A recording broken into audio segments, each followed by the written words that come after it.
Bonjour, Madame Khadijatou Sène. Présentez vos internautes. Merci beaucoup. Bonjour à tous les internautes qui suivent IGFM. Khadijatou Sène, présidente de l'Association des femmes pour le développement local, AFDL. Comment vous avez organisé l'association? Oui, c'est une association déjà qui existe depuis 2009, dont la majeure partie des femmes se trouve dans la commune de Dieuppeul, Derklé, Castor, Liberté 5, Liberté 3. Donc à 90%, c'est des femmes de la commune de Dieuppeul-Derklé. Et c'est une association qui est très bien organisée, qui a un siège social qui se trouve à Dieuppeul, et où les femmes se regroupent pour subir des formations qui ne durent pas plus de 5 jours. C'est dans le cadre du renforcement de capacité. Quel genre de formation?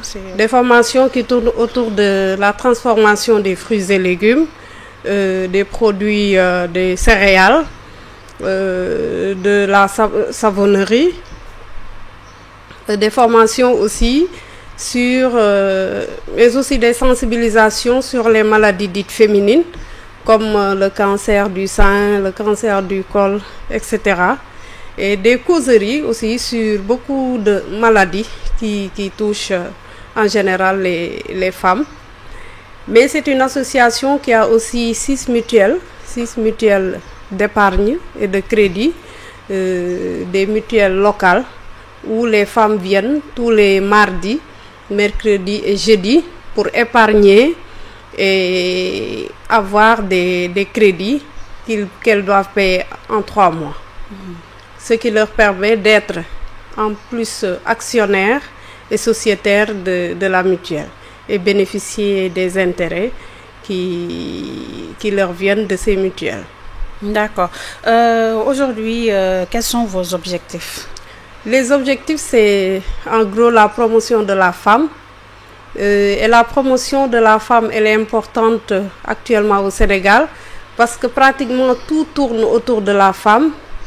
La femme, elle est éducatrice, elle est médecin, c'est elle qui gère l'enfant de A à Z, c'est elle qui soigne, mais elle aide aussi le mari pour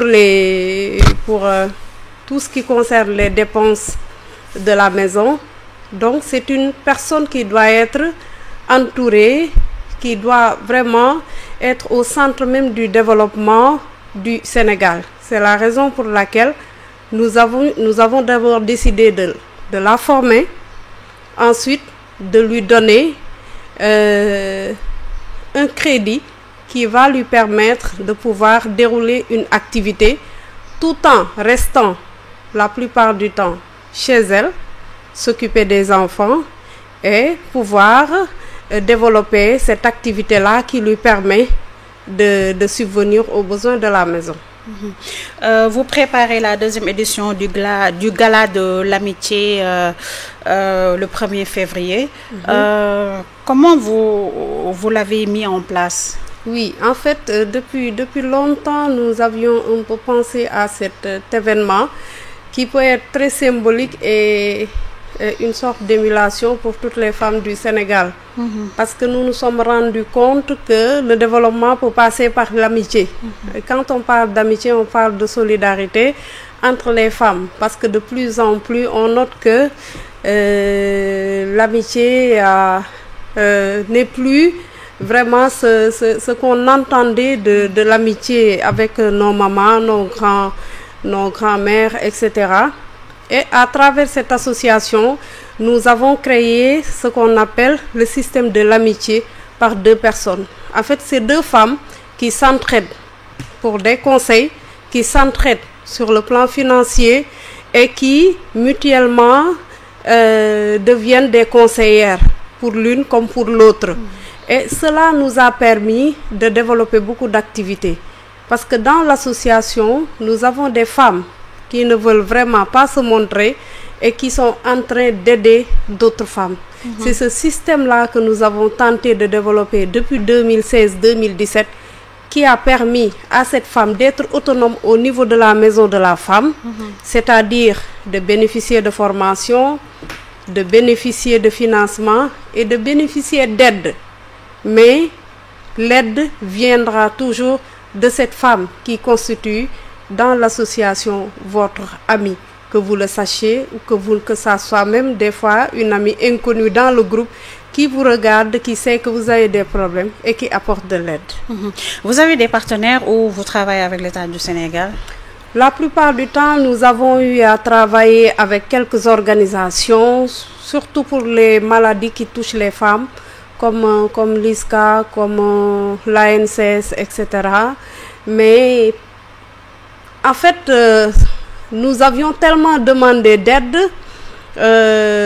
on a comme l'impression qu'on nous a prêté une oreille sourde, raison pour laquelle nous nous sommes pris en charge. Et cette prise en charge-là, nous la conseillons à toutes les femmes. Tout ne doit pas venir de l'État ou des organisations.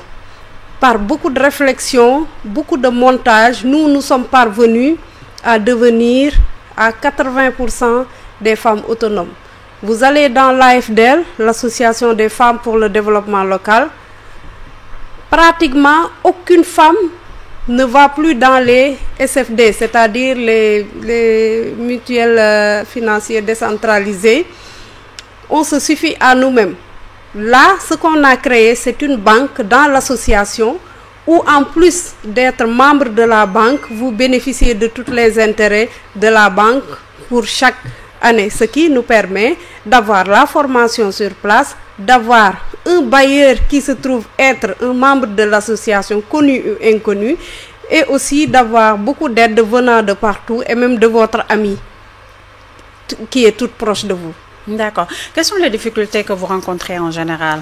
Oui, les difficultés majeures, c'est surtout la formation.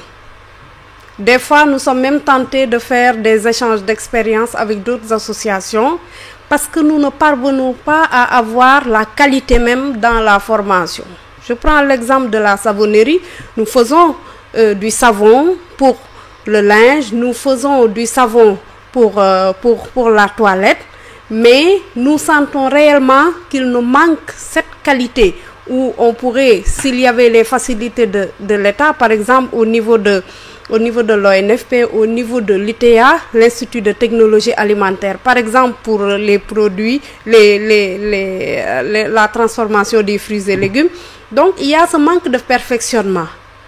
L'expertise est là, mais la qualité laisse toujours à désirer. Raison pour laquelle dans beaucoup de foires, vous verrez que les produits que nous avons, oui, c'est vrai qu'il y a tous les intrants, mais il y a toujours cette qualité-là qui nous manque. D'accord. Quel est le thème de cette année, de la deuxième édition des Galas de l'amitié? Le thème de cette année, c'est toujours comme le thème de l'année dernière, c'est l'entrepreneuriat par l'amitié. Comment à travers cette sororité-là, cette solidarité entre femmes, on peut parvenir à s'émanciper, surtout sur le plan financier. Et nous avons commencé d'ailleurs à vraiment le réussir parce que sur plus de 350 à 400 femmes de l'association, pratiquement nous avons un peu plus de la moitié qui sont devenues maintenant des femmes autonomes. Et nous, ce qu'on entend par femme autonome, c'est comme ce que disait le chanteur Thione Seck, paix à son âme, nga am sa soxla, lamb sa poos, faj ko si saa si. Et ça, c'est en train d'être une réalité au niveau de l'AFDL. D'accord. Au sortir de cet événement, quelles sont vos attentes? Oui, nous voulons vraiment être entendus. Nous voulons vraiment que le ministre de la Femme nous entende, que le président de la République aussi nous entende et prête attention à ce que nous sommes en train de réaliser au niveau de la commune de Dieuppeul-Derklé, qui peut être un incubateur. C'est-à-dire, nous sommes en train de trouver les solutions. Parce que nous nous sommes rendus compte que qu'est-ce qui se passe au Sénégal? On fait beaucoup de financement pour les femmes. Soit on les regroupe par 10, par 20, par 30, et il y a des milliards qui sortent. Ça n'autonomise pas encore les femmes. Les femmes, il faut les responsabiliser. Quand on parle de banque de la femme, moi je parlerai même de banque de la femme purement locale. Et c'est ce que nous sommes en train de faire. créons des banques dans toutes les associations et essayons de les appuyer, d'en faire des actionnaires, des sociétaires, mais surtout des actionnaires. Parce que comme disait l'autre, fu sa intérêt nekk di nga ci bàyyi xel bu baax. Mais c'est un cri de cœur aussi que je voulais lancer dans le combat des femmes. Moi, je pense que si nous prenons les mairies, dans les mairies que nous avons au Sénégal, dans le code des collectivités locales, il n'y a pas de subvention pour les organisations de femmes. Alors que les ASC, par exemple, sont subventionnés.